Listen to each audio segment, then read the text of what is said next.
Hello everyone, welcome to A plus academia. This is Shweta. आज के इस वीडियो में हम क्लास 12 समकालीन विश्व राजनीति का चैप्टर 1 शीत युद्ध का दौर पढ़ रहे थे। इसी का पार्ट 2 कवर करेंगे।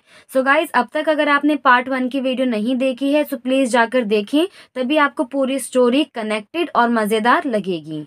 सबसे पहले देखते हैं हम भाई कि पार्ट 1 में हम क्या क्या चीज डिस्कस कर चुके थे। तो हमने सबसे पहले देखा था कि शीत युद्ध क्या होता है और शीत युद्ध का मतलब क्या है। ठीक है, शीत युद्ध जो है किन देशों के बीच में शुरू हुआ था, कब शुरू हुआ था और ये क्यों शुरू हुआ था, इसके कारण भी हमने देख लिए थे।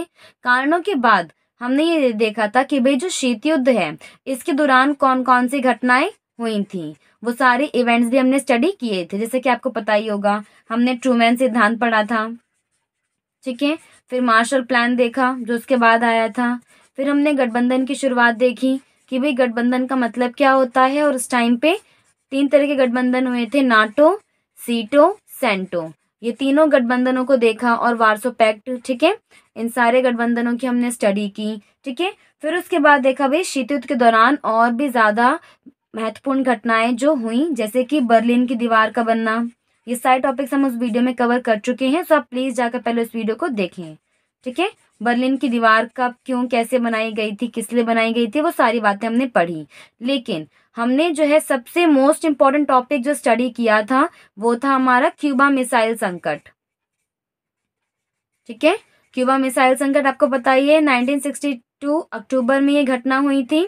ठीक है, जिसमें क्या था कि भाई अमेरिका ने सोवियत संघ ने क्यूबा पर अपनी मिसाइल्स तैनात कर दी थी और दूसरी तरफ अमेरिका ने सोवियत संघ के जहाज़ों को रोक दिया था। और इस सिचुएशन को ही बहुत ही टसल वाली सिचुएशन बोलते हैं कि दोनों ही पार्टीज पीछे हटने को तैयार नहीं हो रही थी और पूरे वर्ल्ड को ऐसा लग रहा था कि भाई तीसरा विश्व युद्ध अब छिड़ जाएगा। ठीक है, लेकिन ऐसा कुछ नहीं हुआ था और ये जो इतना बड़ा संकट था ये टल गया था एट द एंड। ठीक है, अब इसके बाद क्या था भाई, इसके बाद ना इन दोनों देशों ने कभी भी आपस में तो डायरेक्टली लड़े नहीं, फिर इन्होंने क्या है दूसरे देशों को लड़वाना स्टार्ट किया था। फिर हमने पढ़ा था भाई कोरिया युद्ध, वो भी इन दोनों देशों ने करवाया था, उसकी भी हमने स्टडी की थी। अब इम्पोर्टेंट बात यह आती है कि जब शीत युद्ध शुरू हुआ था ना, सो उस टाइम पे इन दोनों देशों ने अपने आप को पावरफुल साबित करने के लिए, दोनों ही कंट्रीज ने अपने आप को पावरफुल साबित करने के लिए क्या शुरू कर दी थी, हथियारों की होड़।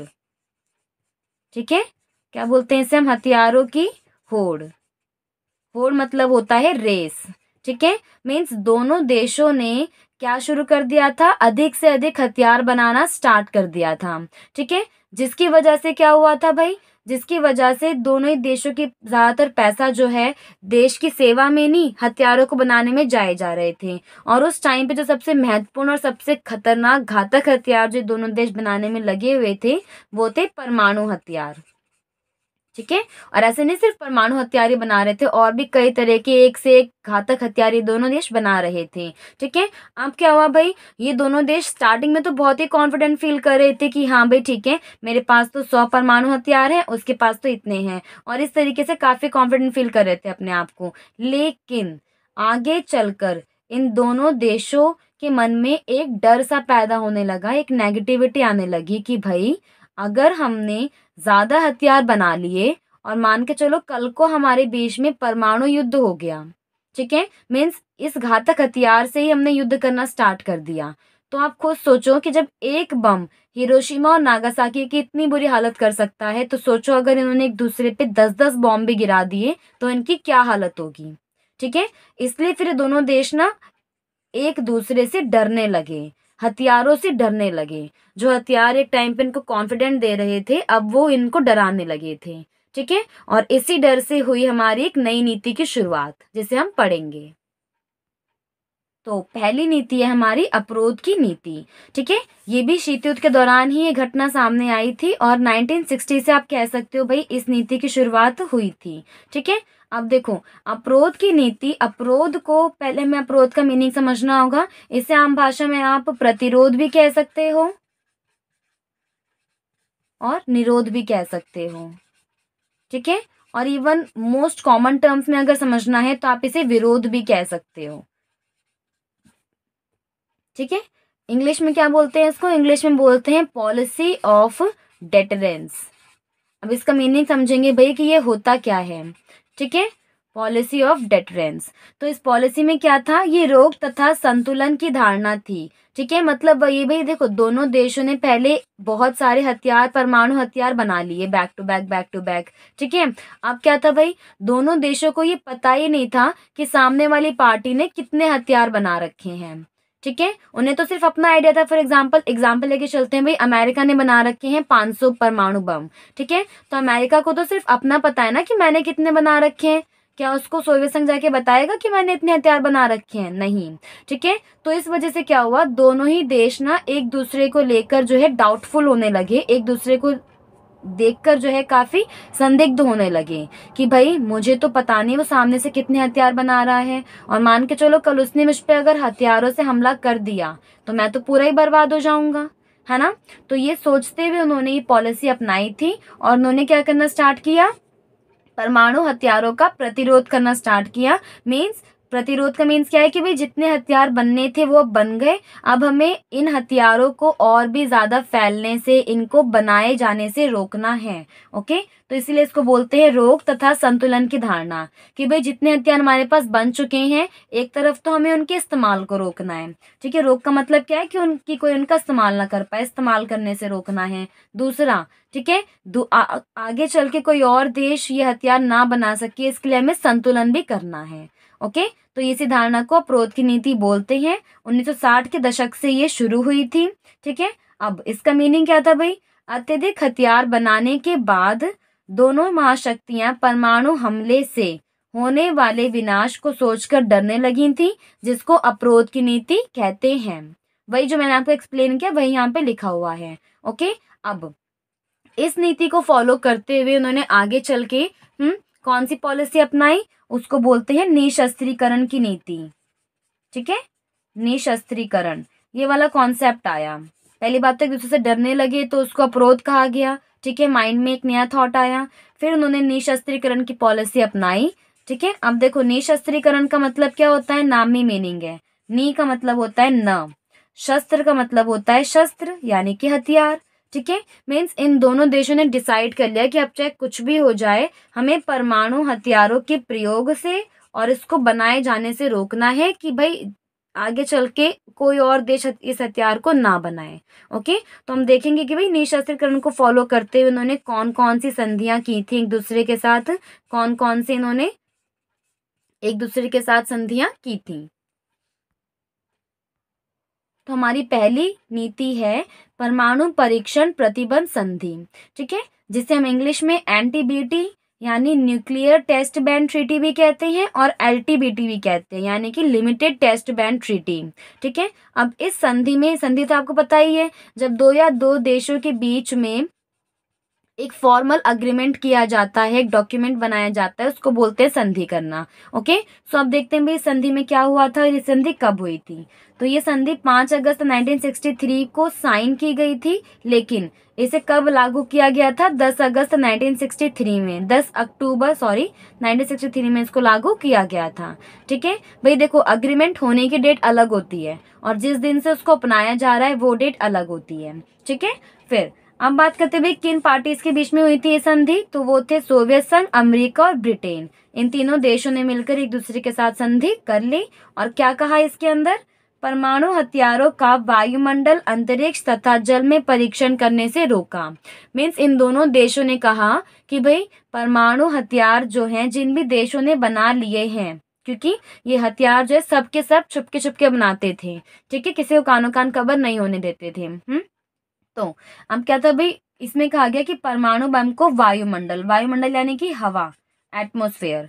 ठीक है, अंतरिक्ष, अंतरिक्ष पता ही है, स्पेस बोलते हैं, आउटर स्पेस। ठीक है, वेट, आउटर स्पेस। और जल, जल यानी कि वही पानी, समुद्र, जहाज, समुद्र। ठीक है, तो कहा गया कि भाई कि आप परमाणु हथियारों को इन तीनों में से किसी भी जगह पे प्रयोग नहीं कर सकते हो। ठीक है, कौन कौन जगह थी, वायुमंडल, अंतरिक्ष और जल। तो इस तरीके से कहीं ना कहीं इन्होंने रोकने की शुरुआत कर दी थी। तो हमारी दूसरी संधि देखेंगे जिसका नाम है परमाणु अप्रसार संधि, जिसको एनपीटी भी कहते हैं। एनपीटी का मतलब होता है नॉन प्रोलिफरेशन ट्रीटी। ठीक है। अभी जो संधि है ये कब लाई गई थी? 1 जुलाई 1968 में लाई गई थी और बहुत ही ज़्यादा इंपॉर्टेंट संधि है। हर बार एग्जाम पर्सपेक्टिव में ऑब्जेक्टिव हो सब्जेक्टिव हो क्वेश्चंस में आती रहती है ये। और ये कब लागू हुई थी? 5 मार्च 1970 को। ठीक है, मीन्स देखो 1968 की जुलाई में बनी थी और लागू कब हुई थी? 1970 से लागू हुई थी ये। ठीक है, अब इस संधि में क्या कहा गया था? परमाणु अस्त्रों के प्रसार पर रोक लगाई गई। प्रसार मतलब बनाने पर। ठीक है, और इस संधि में क्या कहा था भाई? इस संधि में कहा था कि 1 जनवरी 1967, ये डेट ध्यान रखना कि भाई 1 जनवरी 1967 तक, उससे पहले जिन देशों ने परमाणु हथियार बना लिए हैं केवल वही हथियार रख सकते हैं। ठीक है, ये बहुत ही चालाक और बहुत ही स्मार्ट पॉलिसी थी जो उन्होंने अपनाई थी। और क्या कह दिया था भाई कि 1967 से पहले पहले जिन जिन देशों ने परमाणु हथियार बना लिए हैं केवल वही रख सकते हैं, अदरवाइज कोई दूसरी कंट्री परमाणु हथियार नहीं बनाएगा। ओके, और उन दिनों इस तरह के पोस्टर्स वगैरह भी छापने जाने लगे थे जिसमें परमाणु हथियारों पे बैन कर दिया था, रोक लगा दी थी। ठीक है, तो अब देखो इस पॉलिसी को भेदभाव वाली पॉलिसी कहा गया। इसको काफी ज्यादा भेदभाव वाली पॉलिसी कहा गया। क्यों? क्योंकि इस पॉलिसी में अमेरिका, ब्रिटेन, रूस, फ्रांस, चीन, केवल इन पांचों देशों को ही परमाणु हथियार, न्यूक्लियर बॉम्ब्स रखने का अधिकार दिया गया था और केवल इन पांचों को ही परमाणु शक्ति संपन्न देश कहा गया था। ओके, क्योंकि 1967 से पहले इन पांचों देशों ने परमाणु हथियार बना लिए थे, लेकिन उन कंट्रीज का क्या जो कि 1967 से पहले हथियार ही नहीं बना पाई थी और जो उससे पहले काफी गरीब थी। उन देशों का क्या, जिनमें से एक भारत था। 1967 से पहले पहले की अगर हम बात करें तो भारत जस्ट 1947 में आज़ाद हुआ था और अभी सिर्फ विकास के ऊपर काम कर रहा था वो।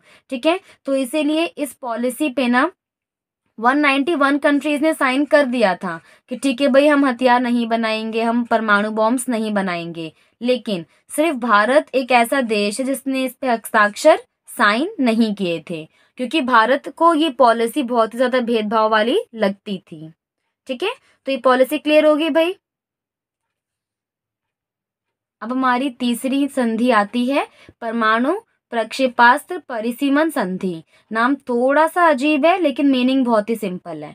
इस पॉलिसी को ABMT भी कहते हैं, एंटी बैलिस्टिक मिसाइल ट्रीटी। ठीक है, ये संधि कब लाई गई थी? 1972 में लाई गई थी। और किन देशों के बीच में हुई थी ये संधि? केवल 2 कंट्रीज, अमेरिका और सोवियत संघ। ठीक है, अब इस संधि में उन्होंने क्या कहा था, क्या बातचीत हुई थी उनकी? तो वो है भाई एंटी बैलिस्टिक मिसाइलों पर रोक लगा दी थी उन्होंने। ठीक है, अब एंटी बैलिस्टिक मिसाइल्स पर रोक तो लगाई, ये तो हमें समझ में आ गया, लेकिन एंटी बैलिस्टिक मिसाइल्स क्या होती हैं और दिखती कैसी हैं? तो अगर आप इस डायग्राम में देखो, इस डायग्राम में एंटी बैलिस्टिक मिसाइल्स को ही दिखाया गया है। ठीक है, अब इन मिसाइल्स का उस समय क्या यूज होता था, कैसे यूज होता था, पहले हम इसको थोड़ा सा समझेंगे।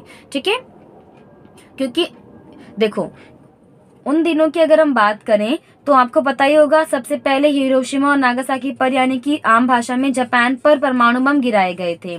तो जिस टाइम जापान पे परमाणु बम गिराए गए थे ना, उस टाइम पे अमेरिका के पास ये टेक्नोलॉजी नहीं थी कि वो परमाणु हथियार जो होते हैं, ये मान के चलो आपका परमाणु हथियार है, ठीक है, परमाणु हथियारों को जापान तक कैसे लेके जाएं। ठीक है, तो वो लोग उस टाइम पे हेलीकॉप्टर में रख के हथियार लेके जाते थे। ठीक है, उस देश पे, और उस देश पे जाकर जो है हथियार वहां से छोड़ते थे। ठीक है, तो वो काफी रिस्की हो जाता था हिसाब किताब। ठीक है, पहली बात तो भाई 2 लोग लेकर जाएंगे हथियार को लोड करके, कहीं भी रास्ते में ना फट जाए, टेंशन भी होती थी। और फिर उस देश पे जाएंगे, वहां पे अपना हेलीकॉप्टर लैंड करेंगे और फिर ये बम गिराएंगे। तो इसमें बहुत ही टाइम, बहुत ही पैसा और बहुत ही टेंशन लगी रहती थी। ठीक है, और पकड़े जाने का डर भी होता था। ठीक है, तो फिर क्या करा इन देशों ने, जब इनके हथियारों की होड़ चल रही थी तो उस टाइम पे बनाई एंटी बैलिस्टिक मिसाइल्स। इस तरह की मिसाइल्स इन्होंने डेवलप की। ठीक है, अब इस मिसाइल का फायदा क्या था? ये मिसाइल इतनी एडवांस टेक्नोलॉजी वाली थी कि इसमें आपको कुछ नहीं करना है, आपने एक जगह पे ही रखकर इन मिसाइल्स में परमाणु हथियार डाल देने हैं और फिर सिर्फ एक बटन प्रेस करना है, ये मिसाइल्स अपने आप उस कंट्री तक परमाणु हथियार ले जाएंगी और अपने आप ही वहां पे फेंक के आ जाएंगी। ठीक है, तो इसीलिए ये मिसाइल्स बनाई गई थी जिसको बोलते हैं एंटी बैलिस्टिक मिसाइल्स। ठीक है, और इन मिसाइल्स को बनाने से परमाणु हथियारों को फेंकना और भी ज्यादा आसान हो गया था। ठीक है, परमाणु हथियारों का इस्तेमाल करना और भी ज्यादा आसान हो गया था भाई, कि आप एक जगह बैठे बैठे सिर्फ आपको बटन ही दबाना है, बाकी सारे काम आपके अपने आप ही हो जाएंगे। ठीक है भाई, तो इसीलिए ये दोनों देश भी एक दूसरे से काफी डरने लगे थे कि भाई कल को अगर किसी ने हम दोनों में से किसी ने एक दूसरे पे अटैक कर दिया तो क्या होगा। तो इसीलिए इन दोनों देशों ने आपस में एक संधि की और इन मिसाइल्स के यूज करने पे रोक लगा दी। ठीक है, सो ये 3 महत्वपूर्ण संधियां की थी इन दोनों देशों ने मिलकर कई देशों के साथ। सो अब हमारा नेक्स्ट पॉइंट आता है पॉइंट नंबर 3, शीत युद्ध में टर्निंग पॉइंट। यस गाइज, जैसा कि आप जानते हो किसी भी स्टोरी में अगर टर्निंग पॉइंट्स ना हो, ट्विस्ट ना हो तो मजा ही नहीं आता। सेम ऐसा ही शीत युद्ध में भी हुआ, एक टर्निंग पॉइंट आया जिसने काफी सारी चीजें, काफी सारे सिस्टम्स जो थे अंतर्राष्ट्रीय व्यवस्था में बदल दिए थे। और वो टर्निंग पॉइंट क्या था भाई? वो टर्निंग पॉइंट था गुटनिरपेक्षता की नीति। ठीक है, गुटनिरपेक्षता की नीति का आना ही शीत युद्ध का टर्निंग पॉइंट माना जाता है, क्योंकि इसके बाद शीत युद्ध का जो चेहरा था उसमें बहुत सारे चेंजेस हुए थे, वो हम आगे चल के पढ़ेंगे कैसे हुए थे। लेकिन सबसे पहले हमें इस टर्म का मीनिंग समझना होगा जो ये काफी अजीब सी लग रही है। गुटनिरपेक्षता क्या होता है इसका मीनिंग? सो इसका मीनिंग इसके नाम में छुपा हुआ है। देखो, गुट का मतलब होता है समूह। ठीक है, और आप तो जानते ही हो उस समय हमारा जो पूरा वर्ल्ड है वो 2 समूह, 2 ग्रुप में बट गया था। एक तरफ थे हमारे पश्चिमी गुट यानी कि सोवियत संघ के साथ, और एक तरफ थे हमारे पूर्वी गुट यानी कि सोवियत संघ, और दूसरी तरफ थे पश्चिमी गुट यानी कि अमेरिका। ठीक है, तो गुट निरपेक्षता का मतलब क्या है भाई? गुट का मतलब हो गया समूह और निरपेक्ष का मतलब होता है पक्ष न लेना। ठीक है, तो इस पॉलिसी का सिंपल टर्म्स में मीनिंग क्या था कि दोनों ही देशों ने जो उस टाइम पे गुटबंदी कर रखी थी, ग्रुपिंग्स बना रखी थी, उन ग्रुपिंग्स का साथ ना देना, उन ग्रुपिंग्स में शामिल ना होना, क्या बोलते हैं उसको हम? गुटनिरपेक्षता की नीति। और ये पॉलिसी कब आई थी भाई? ये पॉलिसी जो है 1961 में लाई गई थी। ठीक है, आगे देखेंगे भाई किन देशों के द्वारा। सबसे पहले इसका मीनिंग समझ लेते हैं। किसी भी देश द्वारा बनाए गए सैनिक गुटों में शामिल ना होना ही गुटनिरपेक्षता कहलाता है, और इसको इंग्लिश में हम क्या बोलते हैं भाई? Non alignment. नॉन अलाइनमेंट, और इसी को non alignment policy, non align movement, इन नामों से भी बोलते हैं। ठीक है, देखो किसी भी देश द्वारा जो भी सैन्य संगठन बनाए गए थे, आपको पता ही है उस समय अमेरिका बना रहा था नाटो, सीटो, सेंटो। ठीक है, सोवियत संघ बना रहे थे वार्सो पैक्ट, और भी कई तरह की संधियां उनके बीच में हो रही थी। लेकिन कुछ देश ऐसे थे जो ना ही अमेरिका के साथ जाना चाहते थे और ना ही सोवियत संघ के साथ जाना चाहते थे। ठीक है, तो इसीलिए उन दोनों देशों ने एक तीसरा रास्ता अपनाया, और वो तीसरा रास्ता क्या था भाई? उसी को बोलते हैं गुटनिरपेक्षता। ठीक है, अब देखते हैं भाई इसी विचारधारा के साथ, इसी को फॉलो करते हुए एक आंदोलन जो चलाया गया था, उस आंदोलन को ही गुटनिरपेक्ष आंदोलन कहते हैं। क्योंकि कई बार स्टूडेंट्स कंफ्यूज रहते हैं कि भाई गुटनिरपेक्षता क्या है और गुटनिरपेक्ष आंदोलन क्या है। तो सिंपल है भाई, सबसे पहले तो ये आइडियोलॉजी, ये आइडिया माइंड में आए इन देशों के, जिसे हम गुटनिरपेक्षता कहते हैं, और फिर इस आइडिया को फॉलो करते हुए उन्होंने जो आंदोलन चलाया, दैट इज कॉल्ड गुटनिरपेक्ष आंदोलन। ठीक है, अब देखते हैं भाई इस आंदोलन की शुरुआत किन देशों ने की थी। तो यहाँ इस डायग्राम में आप देख सकते हो, यही वो 5 देश हैं, ये 5 नेता हैं जिन्होंने गुटनिरपेक्षता इस पॉलिसी की शुरुआत की थी, जिसे हम आंदोलन के जन्मदाता भी कहते हैं। कौन कौन से देश इसमें शामिल हैं? इंडिया के आप जवाहरलाल नेहरू देख ही रहे हैं इस फोटो में। देन घाना से थे वामे एनक्रूमा, वहां के नेता थे सेकेंड पर्सन। थर्ड पर्सन की बात करें तो ये मिस्र के हैं गमाल अब्दुल नासिर। ठीक है, फिर आते हैं भाई इंडोनेशिया के सुकर्णो, एंड सबसे आखिर में है हमारे भाई युगोस्लाविया से जोसेफ ब्रास टीटो। तो आपको ना इन पांचों देशों और इन नेताओं के नाम भी पता होने चाहिए, एग्जाम पर्सपेक्टिव से बहुत ही इंपॉर्टेंट है, एग्जाम में क्वेश्चंस इन पे आते रहते हैं। ठीक है, सो यही वो 5 देश थे जिन्होंने सबसे पहले इस पॉलिसी की शुरुआत की थी, इस पॉलिसी को लेकर आए थे। ठीक है, और ये पॉलिसी का जिक्र इन्होंने सबसे पहले किया था 1956 में बार्डुंग सम्मेलन में। ठीक है, बार्डुंग जो है इंडोनेशिया का एक शहर था जहां पे ये पांचों नेता मिले थे और वहां पे इन्होंने जो है इस पॉलिसी की डिस्कशन की थी। ठीक है, अब डिस्कशन करने के बाद फाइनली इस पॉलिसी को अपनाया गया था 1 सितंबर 1961 में। कब अपनाया गया था भाई? 1 सितंबर 1961 में। और उसे बोलते हैं बेलग्रेड सम्मेलन। क्या बोलते हैं भाई? बेलग्रेड सम्मेलन। बेलग्रेड भी एक स्थान है, कौन से देश में है भाई? इंडोनेशिया। इंडोनेशिया में एक जगह है बेलग्रेड, वहां पर ये दोबारा इस सारे के सारे देश मिले थे और इन सभी देशों ने मिलकर जो है 25 देश हो गए थे उस टाइम तक। 25 देशों ने मिलकर जो है इस आंदोलन की शुरुआत की थी, इस पॉलिसी की शुरुआत की थी। ठीक है, अब क्वेश्चन सबसे बड़ा ये आता है भाई कि गुट निरपेक्षता, ये तो लेकर आए, हमने पढ़ लिया। गुट निरपेक्षता क्या होती है, कौन कौन से देश उसे लेकर आए थे, वो भी हमने जान लिया। लेकिन गुट निरपेक्षता क्यों लाई गई थी, क्यों का रीजन देखते हैं अब। गुट निरपेक्ष आंदोलन का उद्देश्य क्या था, क्योंकि इस पे भी क्वेश्चन काफी मोस्ट इंपॉर्टेंट टॉपिक है, एग्जाम में क्वेश्चंस आते रहते हैं और इसी को अलग अलग नाम से वो दे देते हैं कि भाई गुट निरपेक्ष आंदोलन का उद्देश्य बताओ, महत्व बताओ, इंपॉर्टेंस बताओ, या फिर तो ये वर्ड भी लिख के देते हैं वो कि इसकी प्रासंगिकता बताओ। ठीक है, और इन तीनों ही पॉइंट्स में आपको सेम ही आंसर लिखना है। तो सबसे पहले हमें समझना होगा कि भाई ये क्यों शुरू किया गया था। ठीक है, तो उस टाइम पे क्या था भाई, एक तरफ अमेरिका था और एक तरफ सोवियत संघ था जिनमें गुटबंदी हो रही थी। ठीक है, लेकिन अब क्या था भाई, कहानी को बिल्कुल शुरू से शुरू करते हैं। देखो, उस समय आए थे हमारे अल्प विकसित देश सामने। ठीक है, अल्प विकसित देश कौन से थे? ये वो देश थे जिसको हम एलडीसी भी बोलते हैं, यानी कि अल्प विकसित देश। ठीक है, अल्प विकसित देश वो देश थे जो अभी अभी गुलामी से आजाद हुए थे। ठीक है, कौन से देश थे? अभी अभी आजाद हुए थे ये देश।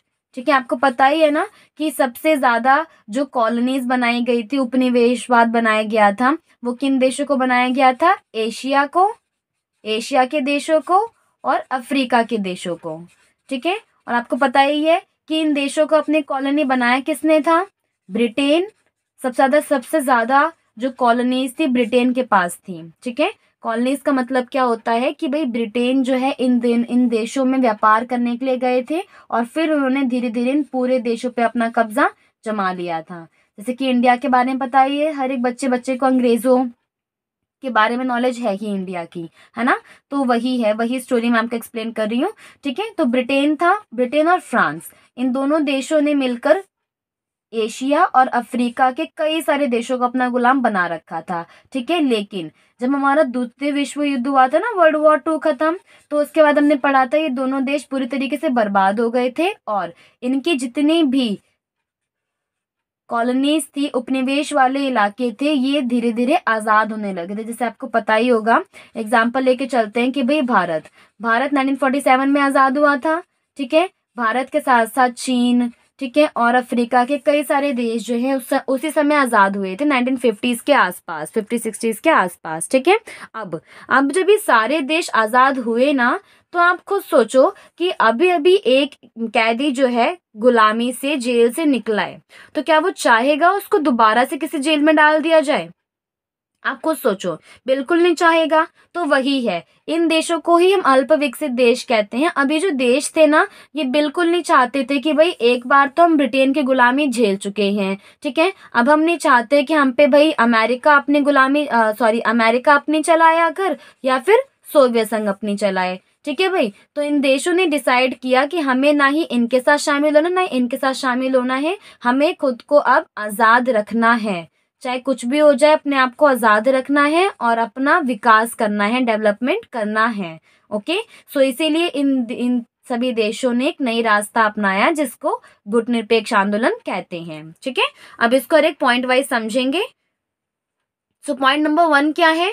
अल्प विकसित देश अपनी स्वतंत्रता कायम करना चाहते थे। वही मैंने आपको एक्सप्लेन किया कि भाई अभी अभी गुलामी से आज़ाद हुए थे, वो नहीं चाहते थे भाई कि वो दोबारा से किसी के अंडर रहकर अपनी ज़िंदगी जिएं, ठीक है, और अपनी स्वतंत्रता को बनाए रखना चाहते थे, इसलिए उन्होंने ये आंदोलन शुरू किया। सेकंड है, स्वतंत्र नीति से देश का पुनर्निर्माण करना चाहते थे। देखो, ब्रिटेन के आने पर इन सभी देशों की अर्थव्यवस्था पूरी तरीके से खराब हो चुकी थी, क्योंकि आप जानते हो ब्रिटेन ने किस तरीके से इन देशों का शोषण किया था। यहाँ से सब सामान उठा के लेके जाते थे और पूरी जो भी अमीरी थी, पैसे थे, वो सब खाली कर दिए थे, ठीक है।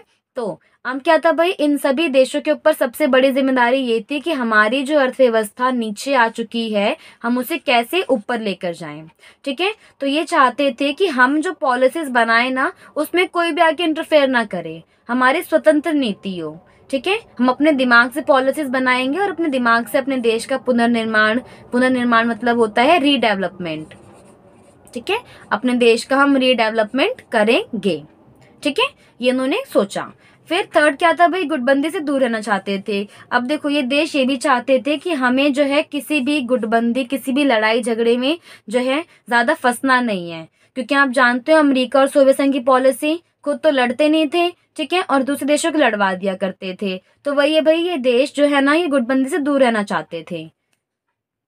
अगला रीजन देखते हैं, दोनों ही महाशक्तियों से आर्थिक व तकनीकी मदद चाहते थे। अब ये भी बहुत ही इंपॉर्टेंट रीजन था गुट निरपेक्ष आंदोलन का, कि देखो समझने की कोशिश करना। मान के चलो भाई, ये दोनों देश हैं, एक तरफ अमेरिका का अपना गुट बन रहा है, ठीक है, और एक तरफ सोवियत संघ का बन रहा है, ठीक है। और मान के चलो, यदि किसी नव विकसित देश ने, एग्जाम्पल ले लो भारत का, ठीक है, अगर मान लो भारत अमेरिका का फ्रेंड बन जाता है, तो वो इनडायरेक्टली सोवियत संघ का दुश्मन बन गया। सोवियत संघ क्या उसकी हेल्प करेगा इंडिया की? नहीं, बिल्कुल नहीं। और उस टाइम पे जब ये देश आजाद हुए थे, तो इनको दोनों ही कंट्रीज से हेल्प की जरूरत थी, ठीक है। तो ये भी एक रीजन था कि उन्होंने दोनों में से किसी का साथ नहीं दिया, ठीक है, दोनों में से किसी की पार्टी में शामिल नहीं हुए, ताकि दोनों से ही इनको आर्थिक मीन्स फाइनेंशियल हेल्प मिल सके और टेक्नोलॉजी वगैरह में भी थोड़ी बहुत हेल्प मिल सके, ठीक है। नेक्स्ट पॉइंट देखते हैं भाई, अंतर्राष्ट्रीय शांति व्यवस्था बनाए रखना। अब ये सभी देश अच्छे से जानते थे कि अगर हम भी गुटबंदी में शामिल हो जाते हैं, देन एक पॉइंट ऐसा आएगा कि दोनों ही तरफ जो है लड़ाई झगड़े और भी ज्यादा बढ़ जाएंगे, और स्थिति संभलने की बजाय बिगड़ती चली जाएगी। तो वही भी शांति व्यवस्था बनाए रखना चाहते थे, इसलिए भी इन्होंने ये रास्ता अपनाया। नेक्स्ट रीजन क्या है, महाशक्तियों की विवादों में मध्यस्थता की भूमिका निभाना चाहते थे। देखो, अब एग्जाम्पल से समझते हैं इस पॉइंट को। मान के चलो भाई, दो फैमिलीज है जिनके बीच में लड़ाई झगड़े चल रहे हैं, ठीक है। मान के चलते हैं भाई, मॉम एंड डैडी हैं किसी बच्चे के, ठीक है, उनके बीच में लड़ाई झगड़े चल रहे हैं। अब बाकी फैमिली मेंबर्स आकर क्या करेंगे, उनकी हेल्प करेंगे, उनकी लड़ाई खत्म करवाएंगे, या उनके साथ लड़ाई करने लग जाएंगे? लड़ाई को खत्म करवाएंगे, है ना, एज अ फैमिली मध्यस्थता की भूमिका निभाएंगे, ठीक है। तो ये जो नव विकसित देश थे ना, ये भी यही चाहते थे कि हम ना ही इनके तरफ रहें, ना ही इनके तरफ रहें, ठीक है। और जब कभी भी इन दोनों देशों में लड़ाई झगड़े होते हैं, भिड़ंत होती है, तो हम इन दोनों देशों के बीच में आएंगे और इन दोनों की प्रॉब्लम्स को सॉर्ट आउट करेंगे। तो मध्यस्थता का मतलब क्या होता है, मिडिल मैन की भूमिका निभाना, बीच में आकर लड़ाई खत्म करवाना, ठीक है। तो ये देश ये भी चाहते थे। नेक्स्ट देखो भाई, शीत युद्ध का दायरा कम करना चाहते थे। मतलब वही है भाई, शीत युद्ध को और भी ज्यादा कॉम्प्लेक्स, और भी ज्यादा पंगे वाला नहीं बनाना चाहते थे, ठीक है। इन सभी कारणों के चलते इन सभी देशों ने अपनाई गुटनिरपेक्षता की पॉलिसी। सो आई होप ये टॉपिक आपको अब तक क्लियर हो गया होगा। तो अब देखते हैं इस चैप्टर का लास्ट टॉपिक, नव अंतरराष्ट्रीय आर्थिक व्यवस्था। तो ये टॉपिक जो है गुटनिरपेक्ष आंदोलन से ही जुड़ा हुआ टॉपिक है, ठीक है, जिसकी शुरुआत 1972 में हुई थी, ठीक है भाई। अब ये व्यवस्था क्या थी, इसको सबसे पहले समझते हैं। देखो, ये व्यवस्था ना संयुक्त राष्ट्र संघ ने शुरू की थी। संयुक्त राष्ट्र संघ, जिसको हम यूनाइटेड नेशन भी कहते हैं। पहले तो भाई इसके बारे में जानते हैं, ये कौन था, और ये कैसे बीच में आया स्टोरी में, है ना। संयुक्त राष्ट्र संघ की बात करें तो आप ऐसे मान सकते हो, हमारे वर्ल्ड में आज कितनी कंट्रीज हैं, 194 195 के अराउंड कंट्रीज हैं, ठीक है। इन सभी देशों के फादर है यूनाइटेड नेशन, क्या है, पापा है यूनाइटेड नेशन, ठीक है, जिनका काम है इन सभी देशों की दिक्कत में, प्रॉब्लम्स में इनकी हेल्प करना, अगर कोई लड़ाई झगड़े हो रहे हैं तो उसको सुलझाना। ठीक है, सिंपल टर्म्स में आप ये समझ सकते हो, अदरवाइज आपकी बुक का चैप्टर नंबर 6 जो है यूनाइटेड नेशन के ऊपर ही बेस्ड है, उसे हम आगे पढ़ेंगे। ये क्लियर हो रहा है? ठीक है, तो अब यूनाइटेड नेशन के पास उसको जैसे ही पता चला कि भाई अभी कभी कई सारे देश जो है आज़ाद हुए हैं, जिन्हें हम अल्प विकसित देश कहते हैं, और वो देश जो हैं अब अपना आर्थिक विकास चाहते हैं। वो ये चाहते हैं कि हमें जो है अपनी इकोनॉमी अच्छी करनी है, हमें भी जो है अपनी इकोनॉमी को काफ़ी मजबूत बनाना है। तो ऐसे में बताओ, क्या यूनाइटेड नेशन उनकी हेल्प नहीं करेगा? डेफिनेटली हेल्प करेगा। फॉर एग्जाम्पल, जब आपको पैसे की ज़रूरत पड़ती है तो आप किसके पास जाते हो?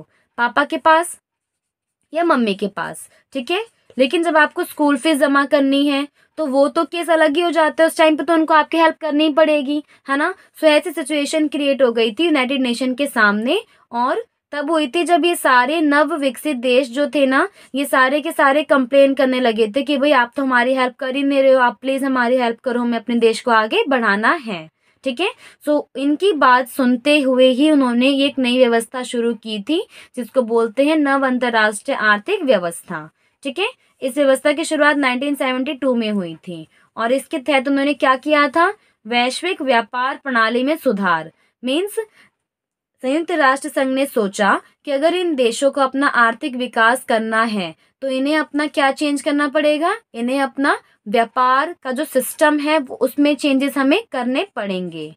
क्योंकि आपको पता है ना, अगर कोई इंसान गरीब है, ठीक है, तो उसकी हेल्प करने के बजाय अगर हम उसको एक जॉब दे दें, ठीक है, तो जॉब से पैसे कमा कमा कर वो खुद ही अपने आप की हेल्प कर लेगा, है ना। तो सेम यूनाइटेड नेशन ने सोचा कि भाई इन सभी देशों का व्यापार अभी ढंग से नहीं चल रहा है, तो अगर हम व्यापार वाले सिस्टम में चेंजेस कर देते हैं तो इन सभी देशों के पास अपना भी पैसा आने लगेगा और इनकी इकोनॉमी सुधरने लगेगी। ठीक है, तो ये सोचते हुए उन्होंने व्यापार प्रणाली, जो व्यापार का पूरा ट्रेडिंग सिस्टम होता है, उसी में उन्होंने चेंजेस किए। ठीक है, अब इनका लक्ष्य भी बहुत ही क्लियर था, अल्प विकसित देशों की आर्थिक सहायता करना, कि जो इनके जितने भी अल्प विकसित देश अभी अभी आजाद हुए हैं उनकी आर्थिक सहायता देना। ओके, क्योंकि आप जानते हो किसी भी देश की गरीबी अगर खत्म करनी है तो वहां पर ट्रेड लाना बहुत जरूरी है, व्यापार लाना बहुत ज्यादा जरूरी हो जाता है। सो गाइस, नव अंतरराष्ट्रीय आर्थिक व्यवस्था हमने देख ली। अब इस व्यवस्था के चलते इन्होंने एक मीटिंग की थी, उस मीटिंग का नाम था अंकटाड, UNCTAD बोलते हैं उस मीटिंग को। ये जो मीटिंग थी 1972 में ही रखी गई थी यूनाइटेड नेशंस के द्वारा। ठीक है, इस मीटिंग की, इस नाम की फुल फॉर्म क्या है भाई? इंग्लिश में भी है और यहाँ पे हिंदी में भी है, United Nation conference on trade and development. ये प आधा है यहाँ पर और ये कुछ नहीं है। So United Nation conference on trade and development, इस नाम से इन्होंने एक मीटिंग की थी। ठीक है, और इस मीटिंग में उन सभी अल्प विकसित देशों को और जो भी अमीर अमीर देश हैं सभी देशों को बुलाया गया था। ठीक है, ताकि ये डिस्कस कर सके कि हमें किस तरह से व्यापार सिस्टम जो है, हमारा व्यापार प्रणाली जो है, इसमें चेंजेस करने चाहिए। तो देखो, मीटिंग्स में जब सारे सदस्य थे और यूनाइटेड नेशन था, तो इन सब के बीच में काफ़ी लंबी डिस्कशंस चली, और डिस्कशंस के बाद हमेशा जो है क्या तैयार करते हैं ये लोग? एक रिपोर्ट तैयार करते हैं। ठीक है, कि भाई क्या रिजल्ट क्या निकला उस पूरी मीटिंग का, उसके ऊपर ये लोग एक रिपोर्ट तैयार करते हैं। तो इस मीटिंग में भी इन्होंने एक रिपोर्ट तैयार की थी, और इस रिपोर्ट का नाम क्या है? Towards a new trade policy for development. ये आपको एज इट इज ही पढ़नी होगी। ठीक है, इसका हिंदी ट्रांसलेशन नहीं है। Towards a new trade policy for development नाम से क्लियर हो रहा है भाई कि डेवलपमेंट करने के लिए उन्होंने एक ट्रेड पॉलिसी अपनाई थी। हम देखते हैं भाई उस रिपोर्ट में कौन कौन से चेंजेस, कौन कौन से बदलाव इन्होंने किए थे। तो यही है वो सुधार जो इन्होंने व्यापार प्रणाली में किए थे। पहला सुधार क्या किया था भाई? अल्प विकसित देशों का प्राकृतिक संसाधनों पर पूरा नियंत्रण होगा। ठीक है, मीन सबसे पहली तो बात इन्होंने यही कही कि अल्प विकसित देशों में अब तक जो है ब्रिटेन, फ्रांस और भी कई सारे देश जितना उनसे निचोड़ना था, जितना उनसे लेना था, वो ले चुके हैं। अब वो इन देशों में कोई भी इंटरफेयर नहीं करेंगे, और इन देशों के प्राकृतिक संसाधनों पर केवल इन्हीं देशों का अधिकार होगा। ठीक है, नेक्स्ट पॉइंट देखते हैं। पश्चिमी देशों में अपना सामान बेच पाएंगे। ठीक है, और उनको ये भी कहा कि भाई आप जो भी सामान अपने देश में बनाओगे, आप आगे चल के जितने भी पश्चिमी देश हैं, जितने भी यूरोप के देश हैं, इन देशों में आके अपना सामान बेच पाओगे। ठीक है, क्योंकि जितना ज्यादा सामान बेच पाएंगे उतना ज्यादा उन देशों के पास पैसा आएगा और उनकी आर्थिक स्थिति सही होगी। नेक्स्ट चेंज क्या किया था भाई, पश्चिमी देश कम लागत में प्रौद्योगिकी देंगे। में जितने पश्चिमी देश हैं, आपको पता ही है भाई, अमेरिका, ब्रिटेन, फ्रांस, ये सारी कंट्रीज जो हैं ये सारी पश्चिमी देशों में आती हैं। ठीक है, जो कि उस टाइम पे काफी अमीर थी। अमेरिका, सोवियत संघ सबसे ज्यादा अमीर थे। तो इन देशों से कहा गया कि आप जो भी टेक्नोलॉजी, ठीक है, इन नव विकसित देश को दोगे, फॉर एग्जाम्पल भारत, चीन, इन देशों को जो भी आप टेक्नोलॉजी दोगे वो आप कम पैसों में दोगे। ठीक है, तो वही भी कम लागत वाली टेक्नोलॉजी देने के लिए कहा गया। ठीक है, और चौथा क्या चेंज किया था भाई, इनकी अंतर्राष्ट्रीय संस्थाओं में भूमिका बढ़ाई जाए। ये भी कहा था भाई, यूनाइटेड नेशन जो है, संयुक्त राष्ट्र संघ, इसके साथ साथ और भी कई सारी अंतर्राष्ट्रीय संस्थाएं होती हैं, जैसे कि आपको आगे चल के पता चलेगा विश्व व्यापार संगठन, इनके बारे में आपने पढ़ाई होगा, विश्व बैंक। तो ये वो सारे अंतर्राष्ट्रीय संगठन हैं जो हर एक देश की आर्थिक सहायता करने के लिए बनाई जाती हैं, यानी कि पैसों वाली सहायता करने के लिए बनाई गई हैं। ठीक है, तो यूनाइटेड नेशन ने ये भी कहा कि इन सभी संस्थाओं में भी जो है सबसे ज्यादा इंपॉर्टेंस दी जाएगी अल्प विकसित देशों को। किन देशों को? अल्प विकसित देशों को, ताकि उन्हें जब भी पैसों की जरूरत पड़े तो ये पैसों से जुड़ी उनको हेल्प दें, उन्हें कर्ज दें और उनको आगे बढ़ने में हेल्प करें। तो इस तरीके से ये 4 बड़े बड़े बदलाव थे जो व्यापार प्रणाली में किए गए थे और जो उस रिपोर्ट में लिखे गए थे। ठीक है गाइस, तो यहाँ तक आते आते हमारा चैप्टर कंप्लीटली कवर हो चुका है। अगर आपको ये वीडियो अच्छी लगी हो तो वीडियो को लाइक कर दें, चैनल को सब्सक्राइब करें और शेयर करना ना भूलें। थैंक